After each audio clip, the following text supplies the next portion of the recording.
Friends, we love Anchor so much. If you haven't heard about Anchor, it is the best. It's the easiest way to make a podcast. It is free.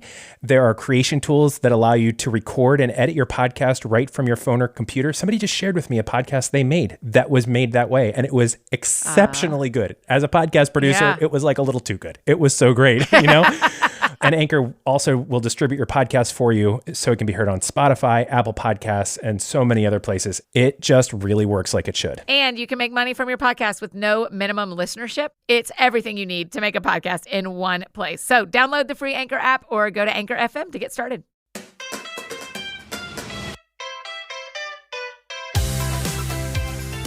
Good morning, Edward Koppel. Annie, good morning. Boy, that countdown really gets your goat, doesn't it? You don't like that it counts down. Oh, no. It's just a string of little soft dad obscenities right as it starts to happen. Oh, well, with this car never. It makes me so happy. Shovel this. No. Oh, gosh, that's so listen, funny. Before we go any further, I have a programming note. Okay, so here's what's going to happen. I'm making bread right now. I mistimed it drastically. I got 15 minutes left on a timer. So what's going to happen is Alexa is going to beep in 15 minutes. We won't hear it, I don't think, but Eve is going to hear it. Eve is then going to, I have told her she can interrupt the show. She can run in, and I'm going to just leave the show for a second. And maybe that's when we'll talk about some of our favorite sponsors. Maybe. But if you're in the middle of like real deep whatever, I just need you to know. Keep going.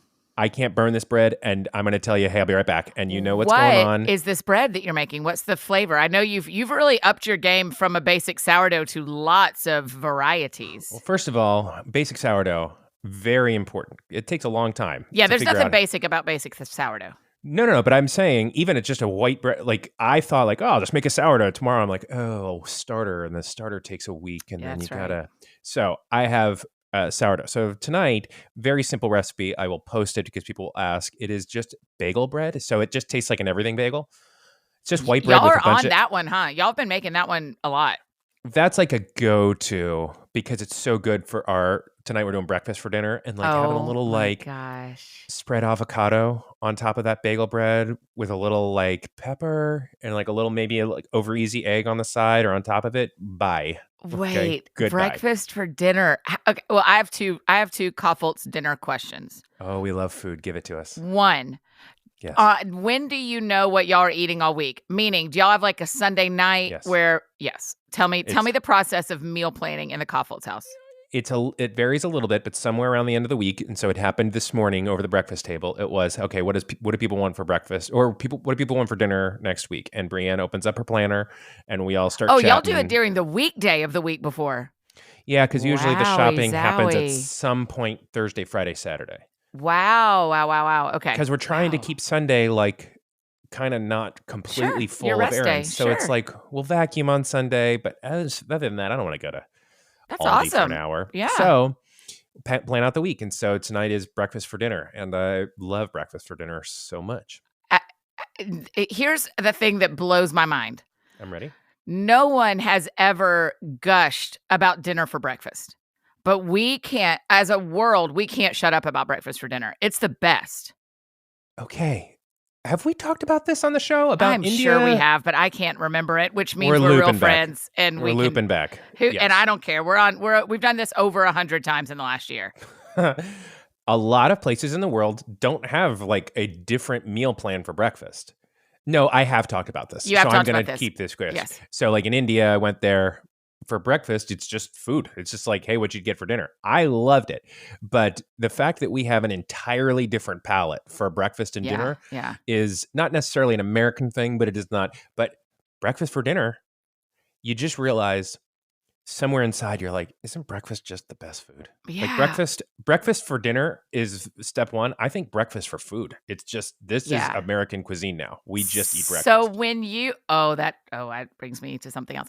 So when y'all plan like last Thursday or Friday or Saturday, everybody's sitting around, Bree's got her planner open and cute Lucy says, how about breakfast for dinner next week? And cute Edward. Yes. Oh, it was you too. You had a vote in that. Does someone else go, I'd really love spaghetti. I'd really love tacos. Yes. And Bree's just listing them? Or is it more like Bree says, okay, so next week I'm leaning towards like ground beef. So tacos? Kinda. It's a lot of this has to do, especially in this point in our life, with the time it takes to make the meal and the general adoption of that meal into our family. So, taco soup, got a recent recipe for that recently. It takes basically no time, and then you just put it in a crock pot and go. It is literally dump and go. Yeah, and that's going to be a Monday night thing because nobody has time. Everybody's kind of done, and we just need to eat. So, like, the meal plan is actually dictated a lot more by, like, I had a little time today. I'm going to be home all day. I can make bread. I want to make bread for the breakfast dinner. So it's dictated by time. And then it's also, Brienne is really good about finding interesting new recipes from, I don't know, Pinterest and things. And so kind of works those in and trying to expand the palette. And then, yeah, we all just kind of throw in, I think what everybody family does, just kind of throw in their ideas and things they've been looking forward to and things they've wanted. I think somebody. Now, you cannot know that every family does that. No, I don't think every, but I think a lot of families do that. Like, it's just sort of like, well, what do you want? Yeah. I mean, maybe that's handed to them. I don't ever remember growing up with Mr. and Miss F. Downs. I definitely do not recall ever having any pre-knowledge of what was for dinner. Ever. Yeah. I guess we didn't either. Yeah, I guess you might be right. But yeah, I know. But we had way less options as a kid. I think, for me. Yeah. For my house, it was going to be one of 5 or 6 for me things. In my house, we were eating tacos. Yeah, it was going to be a couple of different things. We are all over the map. Yeah. So that's the story of planning breakfast for dinner. What is your breakfast for dinner tonight? So fresh bread, avocado toast, over easy eggs. Is this a waffle maker get out kind of night? Or is that like Christmas Eve? We're not opposed to that, but that's not tonight. Tonight is sort of like anything that you want that can be made with bread, egg, cheese, avocado. So if you want a sandwich with like a little bit of like bacon on it, we'll do like a breakfast sandwich because it's all sort of the same couple of ingredients. So we'll do a like. Is a grilled cheese on the table? Is there a chance where someone could say grilled cheese? Typically, that wouldn't be a breakfast thing, but I mean, if no, it wouldn't. But I'm just working my way through the ingredients and getting creative for myself for dinner tonight. Yeah, I'd make a grilled cheese with it. Okay. No problem. Grilled cheese on bagel bread could be real good. Grilled cheese on sourdough bread, goodbye. See, to me, it's a little holy. Yes. Grilled cheese on real old school white bread, bye. Yep. Oh, yeah. Like a good Wonder Bread. Don't even mess around. Hey, Eve. All right, be back. The bread is coming out of the oven. This is the moment that Eddie promised us we would have, that the everything bread. I can say whatever I want right now because Eddie's just gone. But I won't. I'll just enjoy the fact that Eddie's getting fresh bread out of the oven. I hope he's not burning himself. 2 sets of footprints.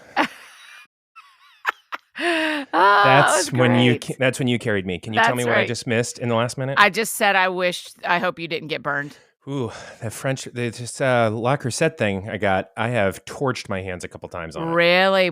Okay, wait. You're making your bread in a Le Creuset. You're not doing it just straight in the oven.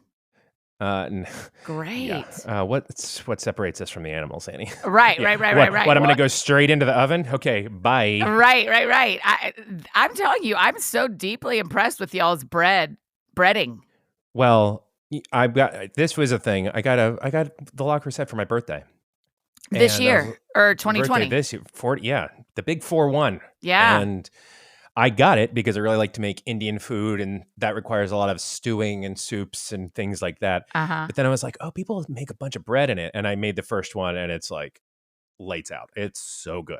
You can make bad bread really good in a Le Creuset or any Dutch oven. You get anybody who's listening, you can get a Dutch oven, make the same exact That's a reverse bread. Sponsorship of Le Creuset. We absolutely believe in them. And I love mine. I mean, they clean so easily when you make a stew.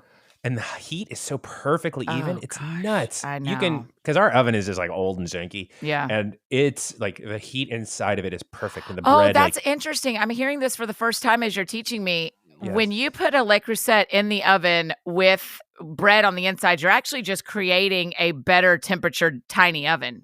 Very stable internal temperature. Fascinating. Now you heat up the Dutch oven first, right? I've never made bread in the Dutch oven, but I'm hearing that that's what you're telling me to do. Right, yeah. Well, yeah, that's the general, like you put it in and it warms up the oven. And like sometimes with a high temperature bread, like a sourdough, you're going to do like 500 degrees and it's going to sit in there empty for with oil? an hour.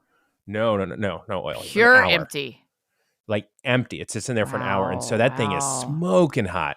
So that when you put the bread in and then you close the top, it is a even perfect 500 that just keeps it at a great temperature. I have such a disappointing relationship with bread. I love it so much, and it makes me feel so bad, and it is very disappointing. I want to make and eat bread constantly.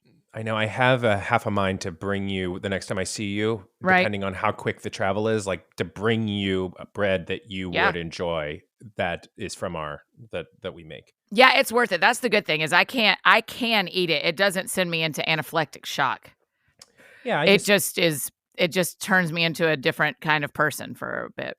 No, I don't want that. I want you to be able to just eat it. Do what the rest of us do, which is like, oh, it's for dinner, and half the loaf will be gone within the next 2 hours. Because you take a bite and it's warm. So will you eat some at lunch too, or is there a real protection over dinner bread? No. Bread that I make is out on the thing, the little cutting board with the knife next to it. Go for it. Fresh bread. Even right now, you pulled it out, you set it there. They can be slicing and dicing and slathering with butter. Okay, since we're doing this, they know not to touch it while it's sitting sideways because bread typically will cool nicely and a little bit more evenly if you sit it up sideways. So just now, I just put it up and it's sitting. Do you have something leaning on it like a leprechaun trap? That's what I'm picturing is a little stick holding it up. It is a leprechaun trap that if your hands, those little tiny baby hands get close to it, bye, hot bread on your hands. Should have known better, Lucy and Eve. Yeah, so it's Brie. A leprechaun. Brienne. Brienne. Or me in 20 minutes when I'm like, it's probably cool enough. It's just leaning on the, we have a little bread box there. And so it's on a cooling rack, but just kind of propped up gently. And it'll sit there and cool. The cool then escapes through the side, and it has a nicer. And then it stays crusty on the bottom? Oh, yes. Wow. Oof. And then in an hour, it is all hands on deck. All you got to do for tonight is leave enough to make sandwiches for people. So. Oh, right. Okay. So it can be, as long as there's half a loaf left tonight, we're good. Right. Which was an early problem for me because I'm making a loaf a day early February when I first got this. And you're like, I'm eating a whole loaf of bread every other day. And while I'm able to do that, and there's no shame in that, I'm going to make a choice just to make less bread because what I can't do is exhibit the self-control needed to just have lovely homemade bread in the house. So I need to just not have that. There's just certain things that are like, no, I can't be around you. That's funny. Okay, so you have things on your list, and we have A&E. Ask AE, keep talking questions. What would you like to lead with? I have one thing on my list, but I think we need to save it till Tuesday. Well, I have a couple quick things. Sure. One, you have told me behind the scenes that Jennifer Garner was a monster. Can you tell me more about that? Just tell me real quick. What was it like meeting Jennifer Garner? She seems so lovely. She's so lovely. This is perfect. Let's do a segment called Other Things You Should Be Listening to. Oh, I'm into that. And you're bringing my episode with Jennifer Garner, which I appreciate. Here's what, Eddie, I was so nervous, and she was exactly who you want her to be. She was perfect and kind and engaged and paying attention and was so lovely. And I could not have been more impressed that she was who any of us who've watched her for years would hope she would be, you know? Mm-hmm.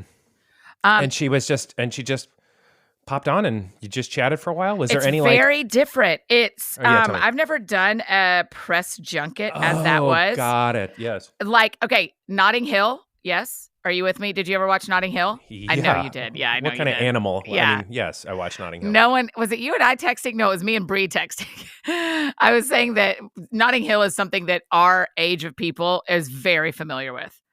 And I said to Bree, we are the generation that will probably not understand Bitcoin, but we have a lot of thoughts about Pauly Shore at MTV Spring Break. Yes. Every guy I know has watched Gladiator and Braveheart and can quote it pretty consistently. Yes, and most women that I know, but it was like boy currency of middle school. That's right. That's right. Is Gladiator. Yeah, that's right. There's just a few things. And so Notting Hill is one of those things that if you are if you're in kind of the 30 to 40 range right now, we all know the reference you're about to make. We all know. Right. So Horse and Hound, Hugh Grant accidentally gets looped into a press junket where all the actors for this movie are sitting in different hotel rooms, and the interviewers move from hotel room to hotel room.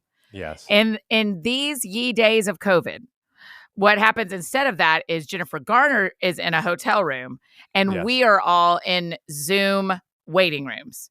Yes. And they bring us in one at a time for our allotted amount of time. Right.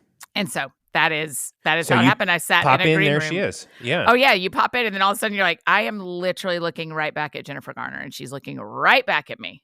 Okay. So here's what's interesting about that, though, is as maybe it was a press junket and she had obviously had conversations before and after, she didn't sound, you can usually tell press junket interviews. She did not. She was like very present. She's just that good. I think she's like a real deal, right? Like she's just like a lovely person. It was just like, oh, here's a new person I'd like to meet. Her name is Annie. We're going to actually get to know each other. Yes, maybe. I hope that's what I would like to believe.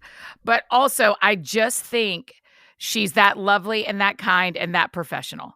Because I watched about 4 other interviews she did, from Jimmy Fallon to Jen Hatmaker. And she was the same person in all of them. Well, that's what you hope for. Totally. But she knows Jimmy Fallon, and she did not know me. And so beyond when we hung up, the last thing I saw her do before I hit exit is look down at a piece of paper next to her at who was coming next. And so she's a professional.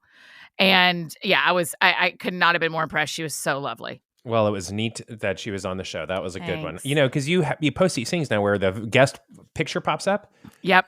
And I'm like, well, look at you. Look who you squad casted with. I know. That's fun. It's a fun part of the COVID life, as far as you still get to take a picture now, because we're recording everything where we see each other too, except you and I, just to be clear to everyone. You and I are very anti seeing each other while we're recording. I could be seen now because I have a hard meeting. The meeting's not hard, but I have like a hard out and I'm meeting right away. So I have to be like Zoom ready. But typically, no, we don't. Meanwhile, I'm getting on a plane in 2 hours and woke up an hour late. And so I look like nothing. You're just going well. Yeah, I am in big, big trouble. So you're doing fine. You're going to catch that flight. Okay, the thing I'd like you to talk about in this segment is something that's important to both of us. What's going on for our Asian American friends in the U.S., what's going on with gun control, and y'all had such a good new activist episode released this week. Oh, thank you for saying that. So we had thank you. Thank you for listening to it and saying that. We had another show scheduled for this week, which will come out. But in the wake of everything that's happened at this point, by the time the show was edited and released, it had only been Georgia, and it wasn't Georgia and also Boulder. But in the light of what happened in Georgia, I was like, what? We got to talk about this. But then I felt very strongly in myself. I was like, I'm not the person. Sometimes I'm the person to ask the questions because I feel like I've got the right curiosity. But this one was like, I don't even know what to ask. And so one of my very best friends in the world, Richard Lee, also happens to host a great podcast called The Pursuit with Richard Lee. And I said, like, hey man, like, he is also Asian American, and he and I were on the phone like the day after, and he's that one friend where he has given me permission to be like, I will be that person for you. Go ahead and ask. And we've had this conversation, and it's good to have, but also like, I didn't want to call and burden people. So I asked him, and we're just chatting about things. And I said, can you just do this conversation? Can we just steal from The Pursuit? And like, can we air a conversation you would find helpful on The New Activist? And so that's what we did. And so he spoke with Julie One, and she is super smart, super great, but she is also running in for city council in New York in a very influential she's a name you're going to hear, but she is also Korean American, and she would be the first Korean American council member for that district. And she is one of the few people that would be a naturalized citizen. And so her story of her family and their coming to America, and then the questions that Richard asked were like, this was a podcast for me. So anyhow, it is hard to know, even just sitting here with you, what to say, other than I have found myself in desperate need of listening, because there are a lot of blind spots that I find that I have a need to understand, both about this and also about understanding what I believe is the need for significantly stronger gun control. And I know that people will disagree with that, and I understand, but I got to be listening. Yeah.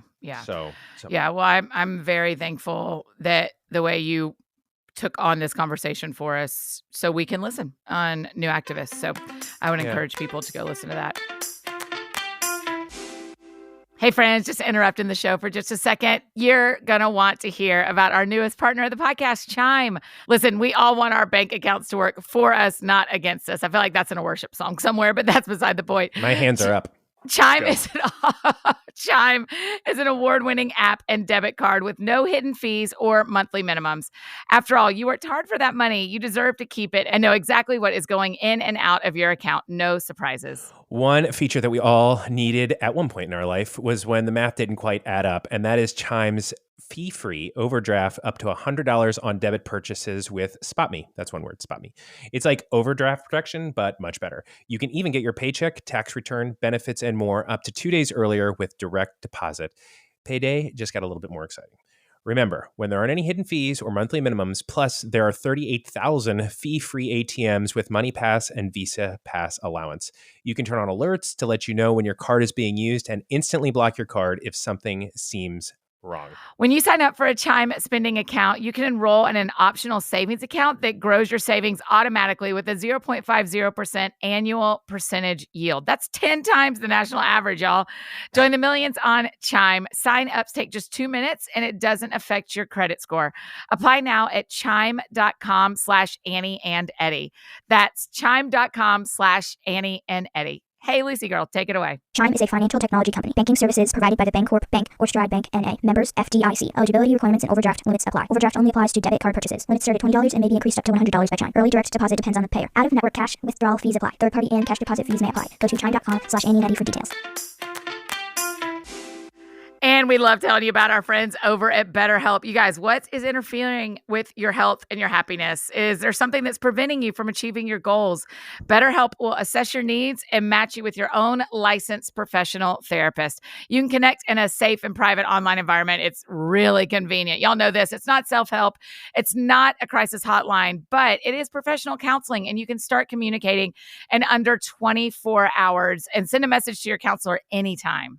You know, I've talked openly for the last month that I used BetterHelp and used the full service. I mean, just went on and started, and it has been absolutely life-changing for me. Like, I was in a spot that I needed counseling, and also I needed what BetterHelp provided, which was like quick access. I needed a good intake. I needed a good counselor. I needed it to happen on my schedule, and I needed to happen in a quarantine safe, COVID environment. And I'm just grateful for the service that BetterHelp provides and the barriers that it removes between us and great counseling. Definitely try BetterHelp. Yeah, we want you to start living a healthier and happier life today. So as a friend of the show, you get 10% off your first month by visiting betterhelp.com/keeptalking. Join over 1 million people, including us, who have taken charge of their mental health. Again, that's BetterHelp, HELP.com/keeptalking. Okay, Edward, we've got a robust list of Ask AE Keep Talking questions. So let's finish out the week, a big week, a strong week, with some questions from our friends listening. Oh, I love the word robust. It is a great word, isn't it? Tickles me every single time. Okay. Julie Williams, Jules Will 1, wrote, what's a piece of advice you often want to give people? It was very well written. I just read it poorly. What's a piece of advice you often want to give people, but you usually restrain for whatever reason from doing so? To me, that is such a fun question, and I have no answer for it right now. But I thought, okay, the fun advice. Yeah. Okay, here's one that I have actually given recently that went over like a lead balloon. Yeah. But that I'm like, I'm going to start giving this advice more, which was I was speaking to a group of interns at IJM. So these people are smart. Yeah. They are 22. They are world changers. Getting an IJM internship is very hard. Yeah. And they were like, hey, what piece of advice would you give yourself at 22? And I was like, well, here we go. And so the advice was, none of this matters. Don't strategize your life. Study in college what you want to study. It doesn't matter. I didn't get my first real job with insurance until I was 30, and my world now has nothing to do with it. Like nothing you're doing matters. Just experience, take it all in, study what you want, quit school, do it, don't do it. None of it matters. Just take in experiences. Wow. And you could just tell it was like, well, my computer program won't allow me to do that. And you have just put sand in my microchip, to quote, I don't remember his name, Parks and Rec. Oh, I've never heard that. Obviously, my Parks and Rec stand. But that is a funny line. What about you? What would you? Oh man. Well, I'll tell you what. There's one piece of advice rolling in my mind about podcasting that I am not convinced is good advice, and so I've actually put it out to 2 other podcasters to see what they say. So we may have to circle back on this because I don't want to give the advice I don't want to give until I know it's actual good advice. Can you give it to me and I'll just react to it? Like I'll give you my honest, okay, what is it? When someone is a guest on your podcast, it is not them being a guest on your podcast, it is not their job to bring listeners to that podcast episode. Oh, yes, that's accurate. Okay, because I think one of the things new podcasters make a mistake about is if I get Jennifer Garner on my podcast, I am going to get all of Jennifer Garner's friends to listen because Jennifer Garner's going to share. And the reality is Jennifer Garner came on my podcast for my audience. Jennifer Garner didn't come on my podcast for her audience. Oh, yes. Great one. And so I think people err on the side of asking a guest to share aggressively because they brought the guest on hoping to get the guest's audience. Yes. And I think that's a bad podcasting mojo because you as Annie F. Downs as the podcaster, Annie and Eddie, our job here is to make the audience on the other side happy and to give them a fun show. It is, and that's my job on Annie, on That Sounds Fun, is to bring a guest on that my audience, I think, will love and connect with. It is not my guest's job to build my podcast audience. Absolutely. Now, icing on the cake if they happen to share it. And I always just take it as like, oh, that was a nice compliment that you thought our time was valuable enough that you'd want, that it represented you well. But like, when we do like a follow-up email for any guest for any show that I'm a part of, it's like no pressure to share. I'm attaching everything that we're going to post that has your face on it. That's exactly what I do too. Just because I don't want you to feel weird when you see your face with my graphic on it. If you have any questions, let me know. It was an honor having you. The end. Totally. Yeah, it is not their job to promote the show, which is kind of like inside baseball-y podcasting, but so many people are podcasting now. It's really helpful to know. And so and I do the same. And I did the same. When I started, I thought, well, when Dave Barnes comes on my show, everyone who listens to Dave, he should tell them to come listen to him on my show. But if Dave did 15 interviews that day, he's not going to share all 15 because he may have different experiences on his side of those 15. What if he was having a bad day and he doesn't love the interview and he doesn't want to share because he doesn't like how it went? I mean, there's just... Or he just already has a share calendar of what he's sharing for his own career. Yeah. And being interviewed on my show is not one of the things he shares. Yeah. And so I get to do this thing for leading some other podcasters in a couple of weeks. And so I've been thinking about what advice I was going to give. And that's probably been the number one thing I've learned is that your guest is coming on for your audience. They are not coming on to bring an audience. Totally. And the success of a podcast is about excellent content and excellent consistency. Oh, listen, how many people think if I get Jennifer Garner, I will have 1 million downloads? Absolutely not. And the reality is your show gets a blip, but does not change. Does not change. Consistency over weeks, years, and consistently having interesting. Now, of course, there have been probably 3 shows in the history of That Sounds Fun that have jumped my listens to a new level and remain and then plateaued there for a while. Right. That is going to happen randomly. But the only reason it plateaus there is because the follow-up shows continue to hopefully be interesting, not because it's the guest's job to share. Transparently, I had Jen Hatmaker on an early episode of The New Activist. Yeah. And I was like, whoa.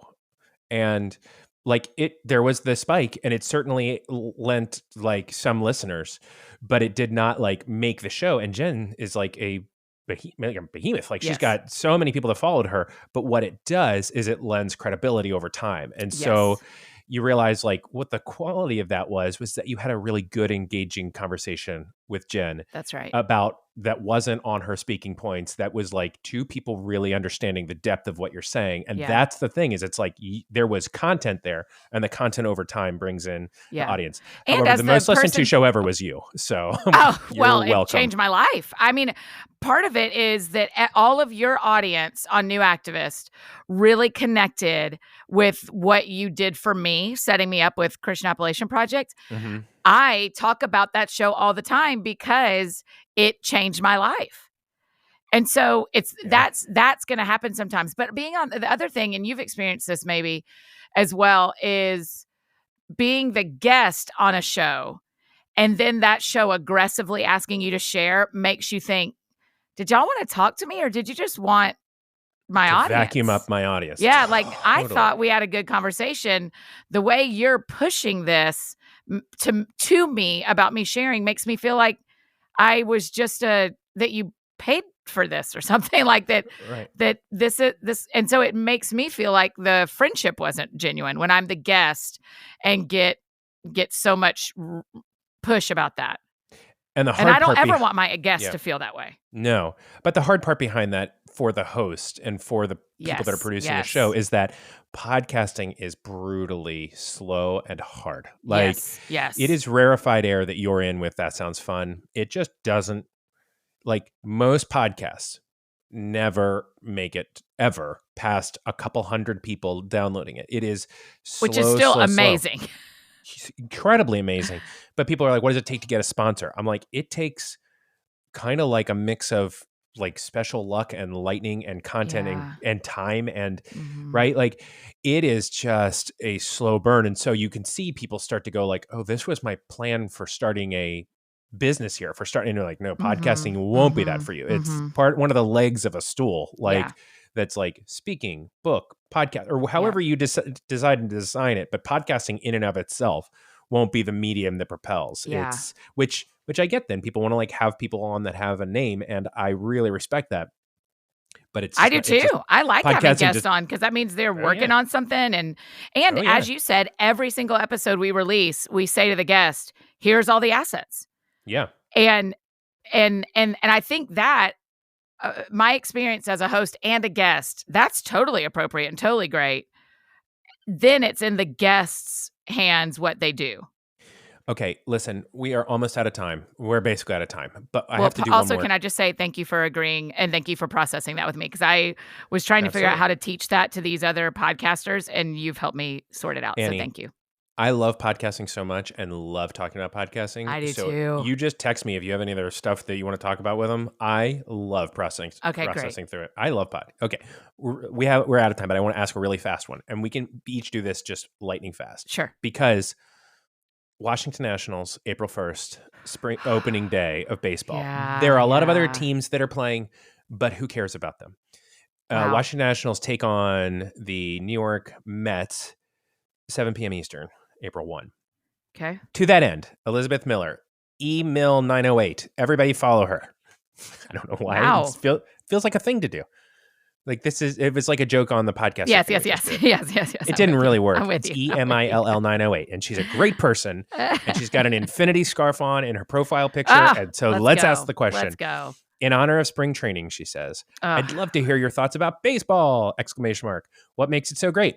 What are your favorite memories? Aside from, and this is when I knew she was pandering and it worked, aside from Howie Kendrick's Game 7 home run in the Nats' incredible World Series championship of 2019. Go Nats, she says. Well, Elizabeth, I would just like to also say here just for a second that my Atlanta Braves also open on Thursday, April 1st at 2:05 p.m. against the Philadelphia Phillies. 2:05 game, huh? Yeah. The old mid-afternoon. Yeah, can't wait. Against the Phillies. Yeah, that's a big rivalry to kick off the season. Oh, yes. No joke. Atlanta infuriates me. Oh, they're gonna break it open this year. I hope they do. I think we've got all the pieces in place. Our pitching is lights out. Okay, speaking of lights out pitching, have you seen the Vandy guys? Yes. I mean, Eddie, last week against South Carolina, one of the guys had like 18 strikeouts. The other guy, a 20-year-old, did not have a perfect game because he walked the first pitcher, but he had a no-hitter.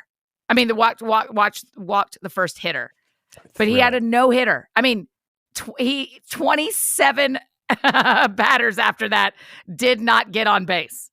Yeah, it is. That is the thrill of baseball. That's my answer. The thrill of baseball. That's my answer. It is the slowest game that is so jam-packed with layers of strategy that you can either watch it just as a thing you're relaxing and you hear the soundtrack of click, catch, announcer, right? Like you can listen to it that way, or you can realize that there are layers and it never stops evolving. And then if you get through all the strategy, then you can get into stats, and the stats never stop. And it's this game that you can get as deep into as you want, but also maybe you just sit back and you enjoy and you just listen to the sounds and you love it, and you can listen to it on the radio and it's almost as appealing. It's just the soundtrack. I stole this from somebody. It is just the soundtrack of American sports. Yeah. And I love the soundtrack and I love the feeling, but also that Vandy is doing that is so many layers of brilliant in strategy. It's not like he had a lucky game. It is is years in the making, and that is what gets really fun. Okay, you baseball. What do you like about it? I would say, watching those two pitchers, Kumar Rocker and Jack Leiter, last weekend have that kind of weekend. That stuff is really fun. So I'll take the higher level, as in, I don't really get into strategy, and I don't really get into stats, but there is something so relaxing about just a baseball game. And until it gets when Vandy was in the World Series, the College World Series a couple of years ago, I don't know that I've felt as anxious as I felt in the 9th inning of the last game, wanting them to get 3 outs so they won the World Series. So it can get where there are big feelings. But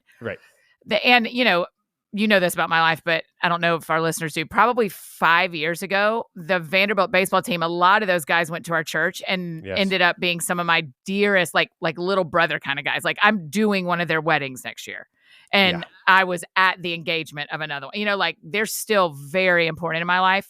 Yeah. That's how I know Dansby from the Braves is he's one of my Vandy boys, and I just love him. So I have sat through a lot of baseball in Nashville in the last decade because I was going to almost every game because those were my friends and guys that I was sharing life with. Yeah. And there is just something about my body relaxes during a baseball game. It doesn't during a football game. It definitely doesn't in the same way during a soccer match. But during baseball, I said to a friend the other week, I was like, we were trying to plan what we were doing for the weekend. I was like, all I want to do is eat a burrito and sit at a baseball game. Can we please eat a burrito and sit at a baseball game? It's one of the great things of being in a college town. Florida, the Florida softball team is crazy fun to watch, and Florida baseball teams. So, and so you get this access to it, but there is absolutely, to your point, sitting at a game, listening to a game on the radio, watching it on TV.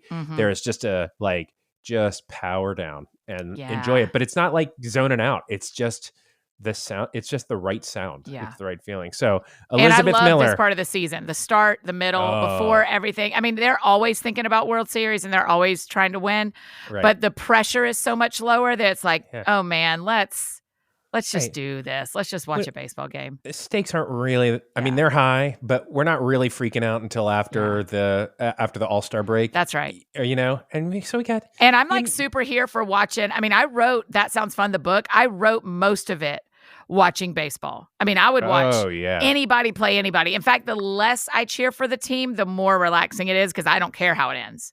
Right. The Braves, I really care how it ends. Vandy, I always really care how it ends. But, if I'm watching a Rockies game, the Rockies versus, I don't know, the Mariners. Just great. Give me Can't wait to watch. Yeah. Yeah. Don't care how it ends. Mm-hmm. Oh, Elizabeth Miller, good question. Go Nats. Elizabeth, way to get us ready for the weekend. Oh, let's go. just forewarning, I usually have the last thing that's said on the show, and there's no way it's not going to be Go Nats. So I just want to tell you. Okay. So if I want to say Go Braves, I need to do that earlier, because then you're going to say Go Nats? You usually have the first word on the show, so technically you've already missed your chance, but if you can find a way to sneak it in, I'm okay with that. Okay. All right. So everybody go have a great weekend. Go Braves. Wash your hands. We'll see you back here on Tuesday. Go Nats. Nailed it.